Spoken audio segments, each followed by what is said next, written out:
Day 2 of my exercise day. Morning weight check பண்ணிவிட்டு ஒரு challenge video start பண்ணலாம் அப்படின்னு ஸ்டார்ட் பண்ணியிருந்தேன். சோலட்டிங் அவங்களோட 14 days சேலஞ்ச் தான் நான் வந்து ட்ரை பண்ணியிருந்தேன்.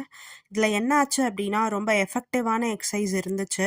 பிகினர்ஸ்க்கு வந்து ஜம்ப்லாம் இல்லாமல் பண்ணுற மாதிரியும் இருந்துச்சு. பட் நான் ஆல்ரெடி இதெல்லாம் பண்ணியிருக்கேன் அப்படின்றதுனால நான் ஜம்ப்ஸ் இருக்க ஹெவியாக இருக்கக்கூடிய ஒர்க் அவுட்ஸ் தான் நான் வந்து பண்ணேன். வீடியோ ஃபுல்லாகவே 14 minutes தான். பட் பாதி வீடியோ முடிக்கிறதுக்கே 17 minutes ஆயிடுச்சு. 17 minutes தான் நான் வந்து ஒர்க் அவுட் பண்ணியிருப்பேன்.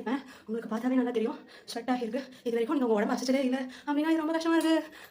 ஆனால் நம்ம கோல் செட் பண்ணுறோம். Total video length 14 minutes. But என்னால் பண்ண முடிஞ்சது 7 minutes 30 seconds தான். So this challenge is failed.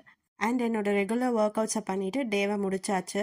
நாளைக்கு அஹெயின் வேறு ஏதாவது ஈஸியான ஒர்க் அவுட்ஸ் பண்ண முடியுதான்னு செக் பண்ணலாம். இல்லைனா இதே சேலஞ்சை நம்ம திரும்ப எடுத்து பண்ணலாம். Follow for more. Thanks for வாட்சிங்.